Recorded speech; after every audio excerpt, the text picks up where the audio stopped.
Hello welcome to my channel cook it brave. ఈరోజు నేను చెప్పే రెసిపీ వచ్చి సింపుల్గా ఈజీగా ఎలాంటి పసుపు నిమ్మకాయ ఏం లేకుండా ఉగ్గాని ఎలా చేసుకోవాలో చెప్తాను. సో ఫస్ట్ మీరు 2 ఆనియన్స్ నేను ఏవైతే చూపించానో అలా 2 ఆనియన్స్ తీసుకొని ఆనియన్స్ కట్ చేసి పెట్టుకోవాలన్నమాట స్లైసెస్గా. సో తర్వాత మీకు కావాల్సిన తిరుగుమాత గింజలు, కరివేపాకు, ఒకవేళ పచ్చెనగపప్పు ఉంటే పచ్చెనగపప్పు వేసుకోవచ్చు. సో ఫస్ట్ మనము ఏవైతే ఉగ్గానికి కావాల్సిన ఇంగ్రీడియంట్స్ వచ్చి బొరుగులు అనమాట. మెయిన్ ఇంగ్రీడియంట్ బొరుగులు ఏం చేస్తారంటే ఒక 40-45 మినిట్స్ కూడా అవసరం లేదనమాట. ఒక 10 to 15 మినిట్స్ అట్లా అంటే ఇవి మెత్తగా అయ్యే వరకు నానపెట్టుకోవాలన్నమాట. ఇలా నానపెట్టుకున్న బొరుగుల్ని మీరు ఏం చేస్తారంటే పక్కకి తీసి పెట్టుకోవాలన్నమాట. సో నేను ఎలా అయితే చూపిస్తున్నానో అలా తీసి పెట్టుకోవాలన్నమాట.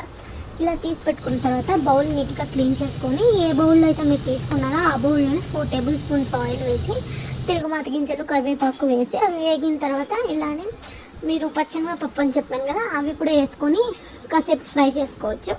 తర్వాత ఆనియన్స్ కూడా వేసుకొని అవి బాగా బ్రౌనిష్ కలర్లో అయ్యే వరకు వేయించుకొని ఒక హాఫ్ స్పూన్ సాల్ట్ కూడా వేసుకొని మీరు కంటిన్యూగా స్టిర్ చేస్తూ ఉండాలన్నమాట. స్టిర్ చేసిన తర్వాత మీరు ఏం చేస్తారంటే ఏవైతే మనం పక్కన పెట్టుకున్నాం కదా వాష్ చేసుకొని ఆ బొరుగులు కూడా ఇందులో వేసుకోవచ్చు. మీరు ఒకవేళ కారం తినే వాళ్ళు అయితే మీరు పచ్చిమిరపకాయ కానీ ఎండుమిరపకాయ కానీ యూజ్ చేయొచ్చు.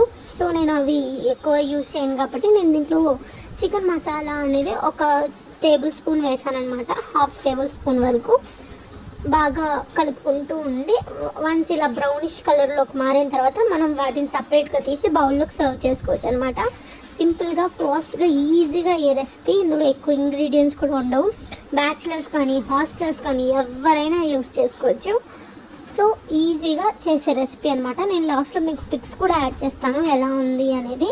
టేస్ట్ మాత్రం మామూలుగా ఉండదు. మీరు ఇంకా పచ్చెనగపప్పు ఎక్స్ట్రా ఎక్కువ వేసుకుంటే ఇంకా టేస్ట్ మాత్రం చాలా అంటే చాలా బాగుంటుంది. పచ్చెనగపప్పు, ఆనియన్సే ఇవే ఎక్కువ టేస్ట్ అనమాట.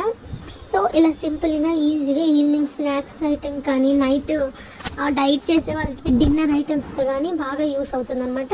మీకు నా వీడియో నచ్చితే లైక్ చేయండి, షేర్ చేయండి, సబ్స్క్రైబ్ చేసుకోండి. Thank you for